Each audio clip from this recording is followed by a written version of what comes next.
Sebagai pengingat, begitu banyak tahun dan waktu telah saya lewatkan sekedar untuk jadi bagian dari tradisi tanpa secara utuh saya memahami esensinya.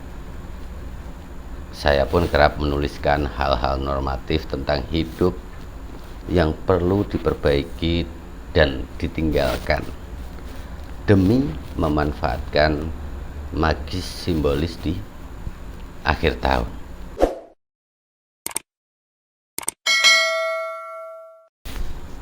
Assalamualaikum warahmatullahi wabarakatuh. Salam sehat untuk Anda semua, Canggukan Asia dan teman-teman di Forum Komunikasi Indonesia, juga di Institut Komunikasi Kebangsaan. Tanggal 2 Januari, ini masih awal di tahun 2022. Nah, ini ada satu hal yang menarik yang tadi saya baca di IG, yakni dari Mas Rene Suhardono terkait dengan reflection, not resolution. Ini terkait dengan pemahaman atau persepsi tentang tahun baru. Nah, kita bicara tentang perayaan tahun baru. Tahun baru ini memang menjadi satu hal identik yang selama ini selalu dirayakan. Nah, kenapa harus terobsesi dengan tahun baru? Ini pertanyaan pertama. Kemudian apalagi terobsesi dengan menuliskan resolusi awal tahun baru. Pergantian tahun terkesan istimewa karena diistimewakan tentunya.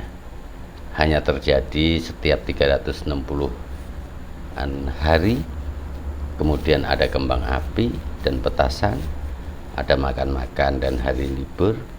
Nah, kalau kita meruntut ke situ, sejatinya pergantian hari pada tahun baru ya sama saja dengan hari-hari lain atau hari-hari yang kita lalui. Nah, ini tentu jangan tersinggung dulu,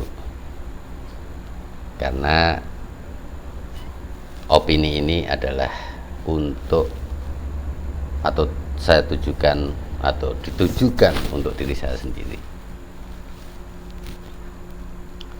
Sebagai pengingat, begitu banyak tahun dan waktu telah saya lewatkan sekedar untuk jadi bagian dari tradisi tanpa secara utuh saya memahami esensinya.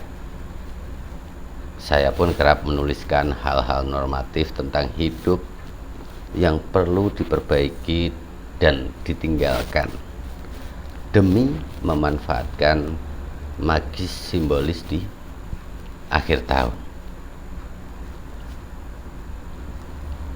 Seolah-olah apapun yang dituliskan pada resolusi akhir tahun akan jadi sebuah kenyataan, sebagaimana doa pada tempat-tempat dan waktu yang mustajab. Oh, resolusi diri tidak sama doa, karena resolusi adalah sebuah janji pada diri sendiri, sementara doa adalah upaya mengkomunikasikan harapan seorang hamba yang penuh dengan keterbatasan kepada Allah Sang Maha tidak terbatas. Resolusi kerap membuat janji agar berat badan turun menjadi ideal, kemudian menguasai satu bahasa baru, mendapatkan pekerjaan baru, dan seterusnya. Nah, ini yang menarik. Jika hal-hal yang diresolusikan memang penting banget, kenapa baru sekarang kita menuliskannya atau menetapkannya? Kenapa pada saat akhir tahun atau menjelang tahun baru? Resolusi tahun baru rata-rata hanya bertahan hingga awal bulan April. Artinya konsistensi dan persistensi tahun baru hanya bertahan kurang lebih sepertiga tahun. Ini menurut hasil riset. Jadi kenapa harus terobsesi dengan resolusi akhir tahun? Ini sekedar usul seperti yang dituliskan oleh Bang Reni. Kenapa tidak diganti dengan kelaziman baru untuk memikirkan, merasakan, dan merenungkan kejadian-kejadian lalu sebagai bahan untuk menata diri di masa depan? Karena hanya dengan cara ini setiap kejadian bisa diangkat derajatnya menjadi guru untuk diri sendiri. Berefleksi bukan sekedar pada keberhasilan dan pencapaian, namun tentu juga dari kegagalan dan keterpurukan. Nah, ini menarik menurut saya pribadi, dan ini menjadi koreksi buat diri saya sendiri. Makanya untuk tahun ini saya di malam tahun baru lebih memilih pada sebuah kegiatan syukuran karena terkait dengan berbagai pelaksanaan program, khususnya bedah musik kebangsaan yang telah berhasil dilaksanakan sepanjang 2021, dan berbagi rasa asa dengan adik-adik di panti asuhan atau yatim piatu, dan kemudian kita berdiskusi untuk program ke depan yang lebih jauh, dengan tentu melihat dan mengingat apa saja kekurangan program-program yang sudah kita buat di tahun sebelumnya. Refleksi ini menjadi sangat penting. Jadi tetap saya tidak naif, selamat merayakan tahun baru walaupun ini sudah tanggal 2, hari kedua di tahun 2022.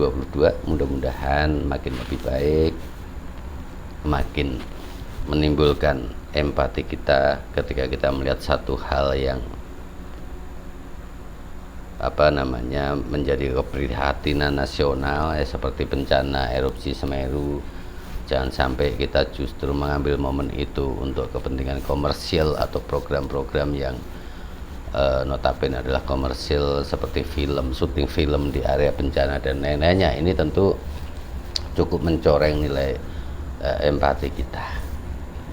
Jadi sekali lagi, salam semangat, salam solidaritas, salam bahagia, salam satu Indonesia, dan salam Pancasila. Dari Forum Komunikasi Indonesia dan Institut Komunikasi Kebangsaan, ayo kita bersama memberikan sumbangsih yang terbaik, mulai dari hal terkecil dari dalam diri kita, keluarga kita, dan lingkungan kita. Assalamualaikum warahmatullahi wabarakatuh.